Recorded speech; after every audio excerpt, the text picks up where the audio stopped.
శ్రీ శివాయ గురవే నమః.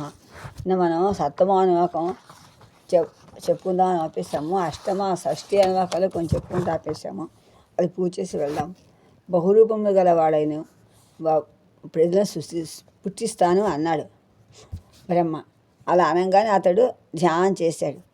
అలా కోరాడు. ధ్యానం చేయగా ప్రపంచం అంతా కూడా ఏదైతే ఉందో అంతా కూడా తానే అంతా కూడా పుట్టించాడు. దాన్ని సృజించి దాన్నే ప్రవేశించాడు. దాన్ని ప్రవేశించి రూపము గల వస్తువును రూపంలో వస్తువు చేశాడు. పుట్టినది చెప్పదగినది, ఇట్టిదని చెప్పరానిది, ఆశ్రమైనది, ఆశ్రమము లేనిది, చేతనము జడము సత్యము అంటే అపేక్షిక సత్యం అన్నమాట. అసత్యము పరమసత్యము అయింది. ఈ సర్వప్రపంచం కూడా అయింది. కనుక ఆ బ్రహ్మ సద్రూపము అంటారు అందరూ. బ్రహ్మం లేదనే వారికి సమాధానంగా ఈ బ్రహ్మకార్యములన్నీ కూడా చెప్పబడుతున్నాయి అని చెప్పుకుంటే రెండో శ్లోకం సప్తమ అనువాకం చెప్తాం. అసద్వా ఇదమగ్రసీత్ తతో వై సదా అజాయత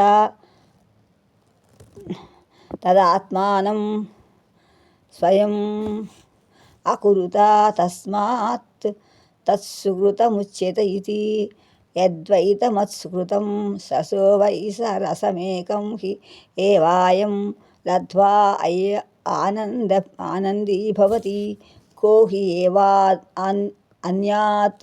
అన్యాత్ అంటే విడదీస్తవుతున్నాను. అపాన కర్మ కుర్యాత్ అన్నమాట. కర్మ ప్రాణ్యాన్ యదేశ ఆకాశ ఆనందో న స్యాత్ ఏష హి ఏవానందభూతి అని అంటే ఏం చెప్తున్నాడు? ఆ బ్రహ్మ మాట రామరూపం లేనిదే ఉంది. దాని నుండి నామరూపములు గల బ్రహ్మము ప్రపంచం పుట్టింది. ఆ నారూపము లేని బ్రహ్మమే స్వయముగా చేసింది. కనుక తను కూడా చేసుకున్నాడు. అది కూడా తాను చేసుకున్నాడు. కానీ సుకృతమని చెప్పబడుతోంది. కనుక అతడు ఆనంద స్వరూపుడు. ఇతడు ఆనందము కలవాడని. ఇతడు ఆకాశ రూపం హృదయముకు ఆంతస్వరూపుడై ఉండకుండా ఇంకెవడు అపాన కర్మను ప్రాణకర్మ చేయును. అతడే ఆనందకృష్ణ. యదేహ్యేవై చ ఏతస్మిన్ సదృశే అనాత్మ్యే అనిరుక్తే అనిలయే అభయం ప్రతిష్టాం నిందతే అధసో అభయం గతో భవతి అంటే ఎప్పుడైతే సాధకుడు కనిపించకుండా మారకుండా ఇట్టిది అనడానికి రాని ఆశ్రయము లేని ఈ బ్రహ్మంలోనే భయం లేకుండా భయం లేని వాడై ఆత్మస్వరూపం అంటే భయరహితమైనటువంటి ఆత్మస్వరూపాన్ని పొందును. అప్పుడు అతడు అభయమును పొందినవాడు అవుతున్నాడు. అది బ్రహ్మము లేదన్న వానికి ఇది సమాధానంగా చెప్పచ్చు అన్నమాట. బ్రహ్మకారమైన సృష్టి అంతా కూడా చెప్పి బ్రహ్మము ఉన్నదని నిరూపించబడింది. సత్యామృతం అయింది. సత్యం అనగా అపేక్షికం.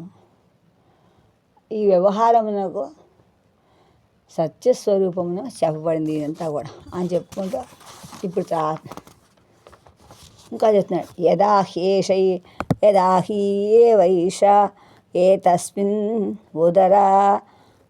ఉదరమంతరం కురుతే అథ తస్య భయం భవతి తత్వేన భయం విదుషో అమన్వానస్య తత్తు ఏవా తత్తు తాకిన తావట్ పెట్టాలి. తత్తు ఏమంటే భయం అన్నమాట. ఆ భయం ఉదగ్రం ఏతస్మిన్ ఉదగ్రం అగ్రం ఉదగ్రం అక్కడ తోలి వచ్చి నకారం వస్తుంది. నకారదిత్వం వచ్చిందా? ఏతస్మిన్ ఉదర వచ్చింది. ఎప్పుడైతే ఈ సాధకం చేస్తాడో అతడు ఈ బ్రహ్మం అంతా స్వల్పంగా ఉన్న ఛిద్రమైన స్వల్పమును తద్ తద్రసమును స్వల్పమైనటువంటి స్వల్పంగా ఉంటే ఆ రసాన్ని ఉద్రం అంటే చేస్తాడో ఉద్రం చేస్తాడో దాని వాని భయం వస్తుంది. మరి వాని భయం వస్తుంది. ఒకటిగా తలంపకుండా మొత్తం పండితం మందికి అవి ఒకటిగా తలపని వానికి మొత్తం పండితం మందికి ఆ బ్రహ్మమే భయం అవుతుంది. పండితం మంది భయం అవుతుంది కానీ భయం అవుతుంది ఆ బ్రహ్మము. ఈ అర్థము చెప్పున శ్లోకం పండితం మంది గురించి చెప్తున్నాడు అన్నమాట.